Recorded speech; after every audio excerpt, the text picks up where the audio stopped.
Helena hadn't set foot in Black Hollow in over a decade. As her car rolled past the crooked wooden sign at the town's entrance, a strange unease settled in her chest.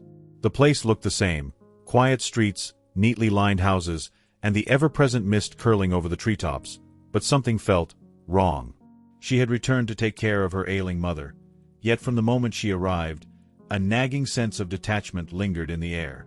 The people she passed on the street offered polite but hollow smiles, their eyes distant, as if trapped in a silent mourning they refused to acknowledge. At the local grocery store, she overheard whispers, hushed conversations cut short whenever she stepped too close. Snatches of words drifted toward her. Another one gone. Not again. Don't ask questions. Curious, she turned to the cashier, a woman in her 50s with graying hair and a face tight with worry. "Excuse me," Helena said, leaning on the counter. "I heard someone mention a disappearance. Did something happen?" The woman stiffened. "You must be mistaken, dear." Helena hesitated. "Are you sure? I thought I heard." "There's nothing to talk about." The woman forced a smile. Just an ordinary day in Black Hollow. A child was missing. Helena was sure of it. And yet, no one wanted to speak about it.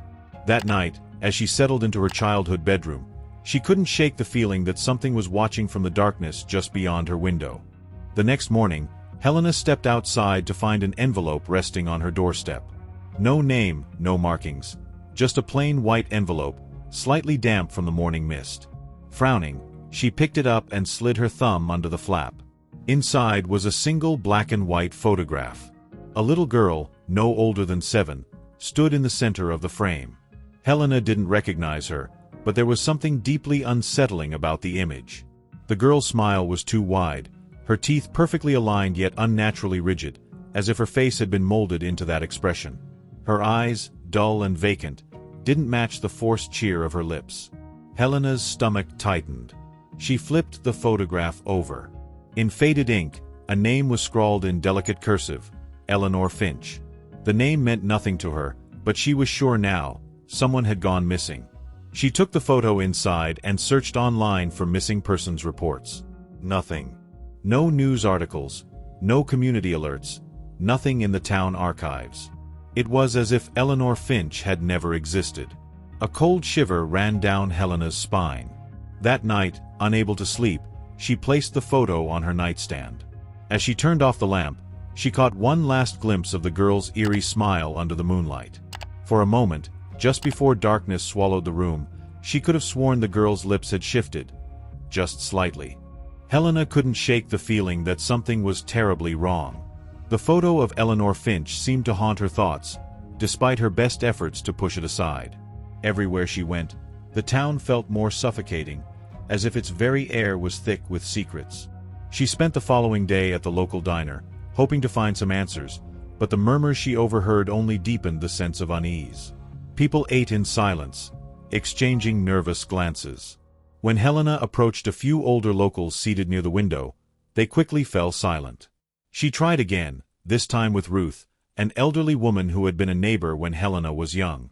Ruth had always been kind, and Helena thought she might be willing to speak freely. "Ruth," Helena began gently, "I found a photograph. A little girl named Eleanor Finch. Do you remember her? She went missing, didn't she?" Ruth's face drained of color. She quickly looked around as if to make sure no one was listening. "You shouldn't be asking about her, dear," Ruth whispered, her voice barely audible. "It's better if you forget. The town has already forgotten." Helena frowned. "Forgotten? But she disappeared. How could she?" Ruth hissed, glancing nervously over her shoulder. "You don't understand. The fewer people remember, the better. You'll start seeing things, hearing things. Things you're better off leaving alone."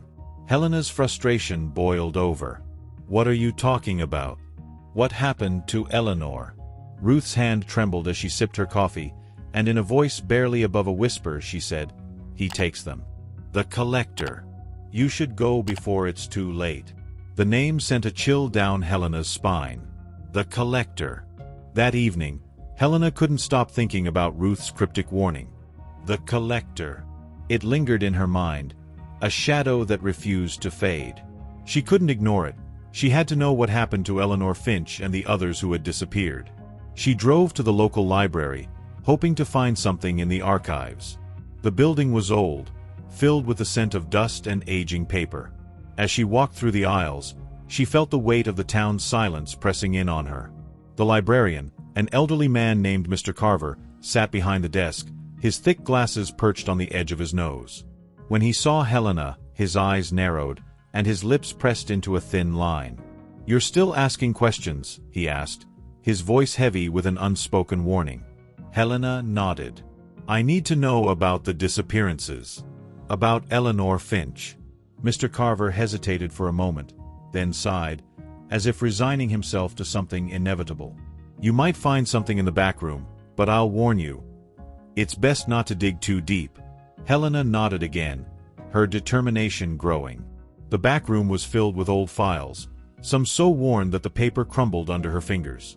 She flipped through the dusty folders, scanning for any mention of missing children. In the very back, she found it, a faded newspaper clipping from decades ago. It was about a missing girl, a photo attached, the same forced smile. The name beneath it, Eleanor Finch. The chill ran deeper as she read the date, 1912. That night, as Helena lay in bed, the stillness of Black Hollow pressed down on her like a heavy blanket. The only sounds were the occasional creak of the old house and the soft rustling of the trees outside. But in the quiet, something else seemed to stir, something that didn't belong. At first, it was subtle. A faint whisper, like the breeze carrying voices through the cracks in the walls. She told herself it was just the wind, the house settling. But the whispers grew louder, more distinct. Helena sat up, heart pounding, her breath shallow in the cold air. She strained to listen, but the words were incomprehensible, muffled as if they were coming from a room just beyond her reach. Slowly, she rose from bed, moving toward the sound. The whispers grew stronger, until they seemed to encircle her, filling the room. Panic rose in her chest, but she forced herself to remain calm. She glanced around the dark room, searching for the source. Then, on the floor, something caught her eye. Several photographs, more than before, littered the ground. They were all faces she recognized, childhood friends, neighbors, people she'd known her entire life. Their smiles were all the same, unnaturally wide, eyes hollow. Helena stepped back, her breath caught in her throat. She reached down, picking up one of the photos, but before she could look at it more closely, a chill swept through the room. The air thickened, and in the reflection of the window, she saw something that made her blood run cold. The girl from the photograph, Eleanor Finch, standing outside her window, smiling in the darkness. The next morning, Helena couldn't shake the image of Eleanor Finch standing outside her window, her empty eyes staring into the darkness. She tried to tell herself it was a trick of the light, a figment of her imagination. But deep down, she knew it was real. Desperate for answers, she visited Ruth again, hoping to get some clarity about the mysterious collector. The elderly woman's house was quiet when Helena arrived, as though the walls themselves were holding their breath. Ruth was sitting by the window, staring out at the mist-covered streets, her hands trembling in her lap. "Ruth, I saw her. Eleanor. Last night, standing outside my window," Helena said, her voice shaking. Ruth didn't look at her. "You saw him too, didn't you?" she whispered. Helena's blood froze. "What do you mean?" Ruth's eyes flickered, her face drawn with fear. "The collector doesn't just take children. He takes memories, too. The longer you remember them, the closer he gets. The smiles. The faces. It's how he feeds." Helena's confusion deepened. "Feeds? What does that mean?" "He feeds on the memories of those he takes," Ruth continued, her voice barely audible. "It's how he survives. He steals their smiles, their joy, and leaves behind only an empty shell." Helena shook her head, trying to make sense of it all. "But why does he do this? Why us?" Ruth's voice cracked as she whispered, "Because we made a deal. Generations ago. We didn't realize what we were inviting in. But now, it's too late. He's always here. And you'll be next." Helena couldn't escape the gnawing feeling that Ruth's warnings were more than just paranoid ramblings. Every corner of Black Hollow seemed to hide a secret, and the more Helena uncovered, the more she realized the town had been living with a darkness for generations. She returned to the library, poring over old maps and documents, looking for anything that could point her to where this evil had started. Then, tucked between two dusty books on local history, she found something that made her freeze. It was a faded photograph of an orphanage, dated back to the early 1900s. The building in the photo was decaying, its windows boarded up, and the children in the picture wore identical, hollow smiles. Beneath it was a handwritten note, closed in 1912 after the last child vanished. Helena's pulse quickened. The same year as Eleanor's disappearance. She traced her finger over the faded writing, her thoughts racing.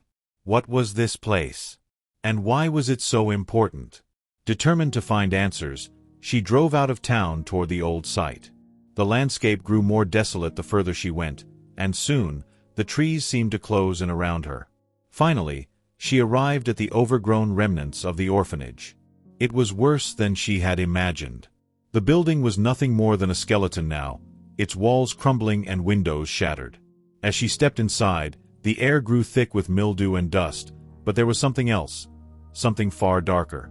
There, in the dim light, she saw them, rows of photographs, taped to the walls. Each one was of a child, smiling, their eyes dead, their faces frozen in that same unnatural grin. Helena's heart raced as she moved deeper into the decaying orphanage. The photographs lined the walls like a macabre gallery, all of them eerily identical. Children with unnatural smiles, their eyes glazed and lifeless. The smell of rot and dust seemed to thicken in the air, but it wasn't the dampness that made her skin crawl. It was the oppressive sense that she wasn't alone. She paused, her breath shallow, and noticed something odd, a faded journal, tucked behind a broken shelf, its leather cover cracked and brittle with age. With trembling hands, Helena opened it. The pages were filled with hastily written entries, detailing the orphanage's final days. The last entry was a frantic scrawl, barely legible. He's here. He's taken them all. There is nothing left but the smiles. Helena's mind raced as she read the words. The orphanage had been shut down in 1912, but the truth was far worse than she could have imagined. The children hadn't just disappeared, they had been consumed. And whatever had taken them was still here, feeding on their memories, their joy. Suddenly, a cold gust of wind swept through the building, and the door slammed shut behind her. Helena spun around, heart pounding, but there was no sign of anyone. She felt a creeping pressure on her chest, as if something was watching her, waiting for her to make the wrong move. Then she heard it, a whisper, barely audible, but unmistakably clear. One more smile. Just one more. Helena's breath caught in her throat as the whisper echoed through the decaying orphanage. She stood frozen, unable to move, her eyes darting across the room, searching for the source. The silence that followed was unbearable, thick with anticipation, as though the very air had become a trap. Then she saw it, a shadow, stretching unnaturally across the walls. It wasn't a figure, not exactly, but a presence, something tall and formless. The air seemed to grow colder as the figure slowly took shape, its outline flickering like a candle's flame in a storm. Helena's heart hammered in her chest as the shape solidified into something far worse than she could have imagined. The figure was humanoid, but wrong. Its limbs were too long, its body too thin, and its face. It didn't have one. Instead, where its face should have been, there was only a grotesque, gaping mouth that stretched far wider than any human mouth should have. A mouth full of jagged teeth, a mouth that seemed to hunger for something. Something essential. You're the collector, Helena whispered, her voice trembling. The creature didn't respond with words. It didn't need to. Its presence alone was enough to convey its intent. Helena felt it, a pull, deep within her, as if the very act of remembering was feeding the creature, drawing it closer. It stepped forward, each movement slow and deliberate. The stench of decay wafted from it, a smell of something long dead, long forgotten. The mouth opened wider, its jagged teeth gleaming in the dim light. One more smile. The words were like a cold wind, and Helena's vision blurred as her body grew weak. She could feel it, something being torn from her, something essential slipping away. The smile. Her smile. She turned and ran, but the darkness closed in around her, suffocating her every breath. Helena stumbled through the decaying halls of the orphanage, her footsteps echoing in the oppressive silence. She could feel the collector behind her, its presence looming over her like a suffocating weight. Every breath she took seemed harder, more shallow, as if the very air had been stolen from her lungs.